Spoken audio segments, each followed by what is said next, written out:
سلام، حامد کریمی فرد هستم، خواننده و مدرس آواز. توی این اپیزود میخوایم بخش مؤلف سخن میگوید از کتاب خواندن در سطح گفتار رو با همدیگه مطالعه بکنیم. با من همراه باشید. مؤلف سخن میگوید. سوالات بخش پیش رو پرسش هایی هستند که مؤلف بارها و بارها در جلسات خصوصی درس و در سخنرانی ها و مستر کلاس ها با آنها مواجه شده است. پرسش های کلی: تعریف شما از خوانندگی چیست؟ خب از لحاظ هنری خوانندگی استفاده موزیکال از صدا برای انتقال مفاهیم و احساسات به شنونده است. اما از نظر تکنیکی خوانندگی چیزی بیش از امتداد دادن گفتار در وسعت کوک و داینامیک بیشتر نیست. کلید بهتر خواندن چیست؟ توانایی خواندن دائمی در سطح گفتار به طوری که صدا در سراسر وسعت صدای شما پیوستگی خود را حفظ کند. شما آنطور که صحبت می کنید آواز نمی خوانید، اما باید همان وضعیت راحت و ساده گفتار را حفظ کنید به طوری که برای گفتن نوت‌های بالا و پایین هیچ گونه تلاشی نکنید. آیا خواندن واقعا این اندازه ساده است؟ بله، هیچ رمز و رازی در کار نیست، اما اگرچه درک آن ساده است، برای هماهنگ کردن همه چیز به طوری که بتوان آن را انجام داد نیاز به وقت و حوصله است. طبقه بندی صداها: چگونه نوع صدای یک خواننده را مشخص می کنید؟ چنین کاری نمی کنیم، حداقل نه در ابتدا. درست نیست که پیشاپیش صدایی را طبقه بندی کنید قبل از آنکه توانایی‌های آن را واقعاً بشناسید. اغلب وسعت موجود صدای یک خواننده تبدیل به تنها عامل تعیین کننده برای قرار دادن یک خواننده در یک طبقه خاص می‌گردد. مهمترین نکته‌ای که باید مد نظر قرار داد کیفیت اولیه صداست. با فرض اینکه صدای گفتاری شما شفاف و بی‌فشار باشد، باید صدای خواندن شما هم بر همان اساس استوار شود. وسعت و محدوده صداها: وسعت صدای مورد انتظار شما از هنرجویان در پایان دوره آموزش چقدر است؟ توانایی صدای هر کسی با دیگری متفاوت است، اما به طور میانگین صداهای باس باید بتوانند در محدوده زیر بخوانند. می 2 تا سل 4.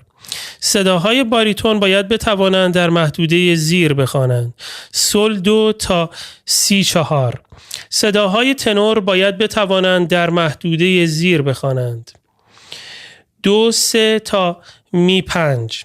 صداهای آلتو باید بتوانند در محدوده زیر بخوانند.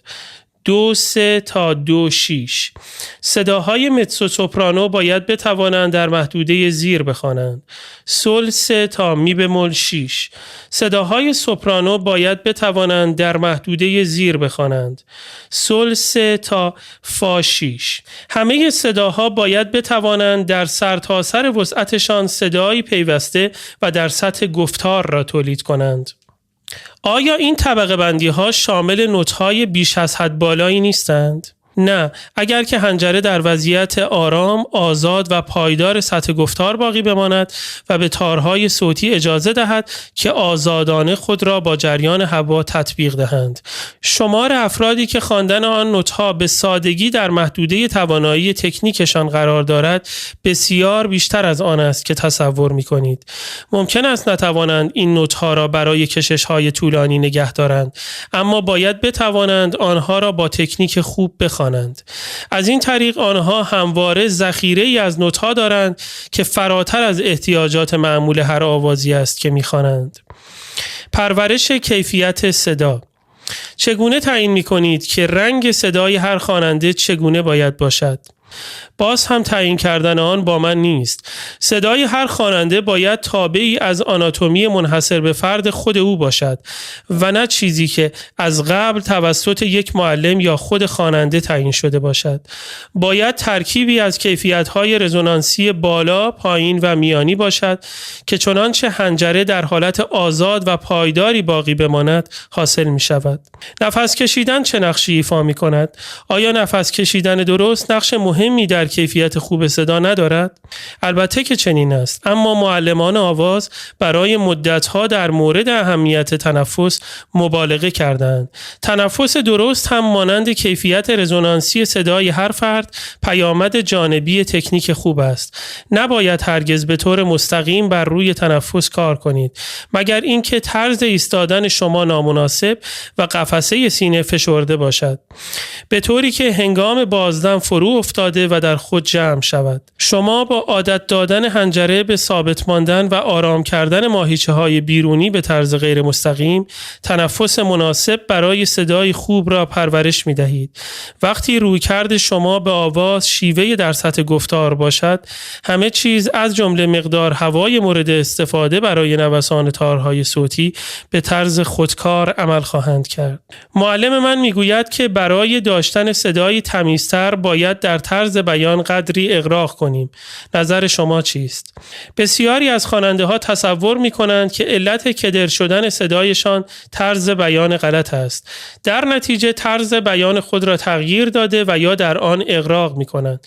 لیکن با انجام این کار همه چیزی که به دست خواهید آورد صدایی با طرز بیان خوب اما همچنان کدر خواهد بود. اگر تولید صدا را در سطح گفتار نگه دارید، احتیاجی به مبالغه کردن در طرز بیان نخواهید داشت. نظر شما در مورد استفاده از تشبیه و استعاره در آموزش صدا چیست؟ توصیف و تشبیه همیشه کارساز نیست. توصیفی که واکنش ماهیچه‌ای مثبتی را در یک شخص موجب می شود، ممکن است برای صدای شما نتیجه منفی داشته باشد. به جای تکیه بر توصیف‌های مبهمی از تجربه شخصی دیگران، من ترجیح می دهم از تمریناتی استفاده کنم که روابط علت و معلولی مشخصی بر آنها حاکم است و به طور قاطع به نتایج دلخواه منجر خواهند شد. آیا خواندن با دهان بسته، هوم کردن در پرورش صدا مؤثر است؟ خب بسته به چگونگی انجام این کار دارد. خواندن با دهان بسته اگر به درستی انجام شود، می تواند به از کار انداختن بسیاری از ابزارهایی که خوانندگان تصور می کنند برای خواندن مورد نیاز هستند کمک کند. در واقع ما در تمرین‌هایمان به نوعی از این تکنیک استفاده کرده ایم. آیا کاسه کردن دست‌ها گرد گوش‌ها کمک می‌کند تا صدای خود را بهتر بشنویم؟ نه. این کار کمکی به شما نمی‌کند. تنها صدای غیر واقعی را به واسطه دست‌های کاسه شده بلندتر می‌شنوید. تفاوت میان رسایی صدا و فریاد کشیدن در چیست؟ صدای رسا پدیده آکوستیکی است که از تعادل و هماهنگی میان جریان هوا و ماهیچه ها نشأت میگیرد. فریاد زدن از سوی دیگر نشانه استفاده از هوای بیش از حد است که به گرفتگی صدا منجر می شود. استفاده از میکروفون ها. وقتی که قرار است با استفاده از میکروفون بخوانم، چرا باید خود را نگران کیفیت صدای خود کنم؟ تقویت و تغییر الکترونیکی صدا جایگاه مهمی در رسانه‌های ارتباطی و سرگرمی ساز دارند، اما نمی‌توان آنها را جایگزین صدای سالم و خوب پنداشت. خواندن در سبک‌های مختلف. آیا برای خواندن در سبک‌ها و حالت‌های متفاوت باید نحوه تولید صدا را تغییر داد؟ خیر. بیشتر تفاوت‌ها در سبک‌های موسیقی در درون خود موسیقی قرار گرفتند، مانند توالی نوت‌ها و قاعده‌های مشخص که مربوط به زمان‌ها و مکان‌های مختلف در برهه‌ای خاص از تاریخ موسیقی هستند. اگر برای دستیابی به برخی ایدئال‌ها صدای خود را تغییر دهید، این خطر وجود دارد که تولید صدا در سطح گفتار با اختلال‌هایی روبرو شود و این می‌تواند برای سلامت صدای شما خطرناک باشد. صدای شما می‌تواند توسط ذهن شما رنگامیزی شود. اگر در مورد چیزی که می‌خوانید تأمل کنید، تفاوت‌های کوچکی در محصول نهایی به وجود خواهند آمد و البته نه در شیوه تولید صدا. خواندن در فضای باز. آیا باید شیوه تولید صدا را در هنگام خواندن در فضای باز تغییر داد؟ در واقع خیر. خواننده ها همیشه باید برای کنترل صدا از احساسهای رزونانسی استفاده کنند. از این طریق خواندن آنها همواره یک دست خواهد بود، بی اینکه فضای اطراف در آن تأثیری داشته باشد. انتخاب معلم. چگونه باید معلم خود را انتخاب کنیم؟ پیش از هر چیز باید بتوانیم توانید تشخیص دهید که آیا او معلم تکنیک آواز است، یعنی کسی که به شما می‌آموزد چگونه بخوانید، و یا اینکه در اصل یک مربی صداست، یعنی کسی که به شما نشان می‌دهد چه بخوانید. از بین این دو معلم تکنیک آواز بیشترین اهمیت را دارد، زیرا بدون داشتن توانایی تمیز و آزاد خواندن در سرتاسر محدوده صدا، کارهایی که می‌توانید بخوانید بسیار محدود خواهند بود. یافتن یک معلم خوب تکنیک آواز کار ساده‌ای نیست. بیشتر این به اصطلاح معلم‌های آواز معرکه بگیرهایی هستند که روی پیانو می‌کوبند در حالی که شما آنها را دنبال می‌کنید. این آموزش چگونه خواندن نیست. شما تنها با همراهی پیانو تمرین زیادی خواهید داشت و نوت‌های یک آهنگ را حفظ خواهید کرد. افزون بر این، وقتی روش تدریس یک معلم محدود به استفاده از جملاتی مانند با پشتیبانی نفس بیشتری بخوان، از دیافراگم بخوان و دهان را باز نگهدار باشد، می توانید مطمئن شوید که پیش شخص نامناسبی آمده اید. اگر احساس نمی کنید که ظرف چند هفته در صدای شما از نظر کیفیت تولید صدا و افزایش وسعت بهبودی حاصل شده است، بهتر است معلم دیگری پیدا کنید و این کار را به سرعت انجام دهید. بسیاری از معلم‌ها هنرجوهایشان را دچار همان مشکلی می‌کنند که حرفه آنها را نابود و آنها را تبدیل به معلم‌های آواز کرده است. قبل از شروع کار با هر معلمی از او بخواهید که توانایی خواندن خود، به خصوص توانایی عبور از گذرگاه‌های صدای خود را خیلی ساده به شما نشان دهد. از معلم امتحان بگیرید. آیا در انتخاب معلم مسائل دیگری را هم باید مد نظر قرار داد؟ بله. از هر معلم آوازی که تنها به همجنس خود و یا فقط به جنس مخالف آموزش می‌دهد حذر کنید. اگر یک معلم آواز تکنیک درست خواندن را درک کرده باشد، قادر است به هر دو جنس و در هر سن و سالی آموزش دهد.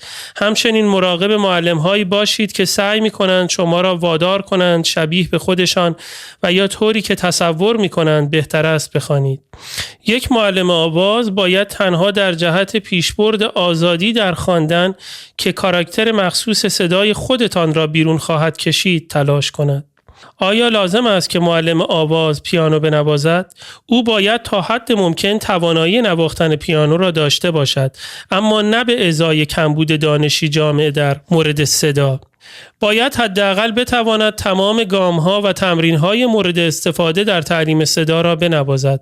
در هر صورت مراقب معلم‌هایی باشید که سر و صدا کردن با پیانو را جایگزین دانش آواز می‌کنند. هر کسی می‌تواند بگوید که این نوت را بخوان، اما معلم‌های کمی می‌توانند به شما چگونگی آن را نشان دهند. باعث تأسف است که مهارت نوازندگی پیانو اغلب موجب می‌شود که دانش یک معلم در مورد صدا را بیش از آنچه در واقع هست تصور کنند. آموزش آهنگ نمیتواند جایگزین تکنیک آواز شود. خب دوستان، به پایان این اپیزود رسیدیم. اگر که این محتوا برای شما مفیده و میتونه به رشد صداتون کمک بکنه، لطفاً کانال رو سابسکرایب، لایک و با دوستانتون به اشتراک بذارید. امیدوارم که روز به روز صدای درخشانتر و بهتری داشته باشید. خدا نگهدار.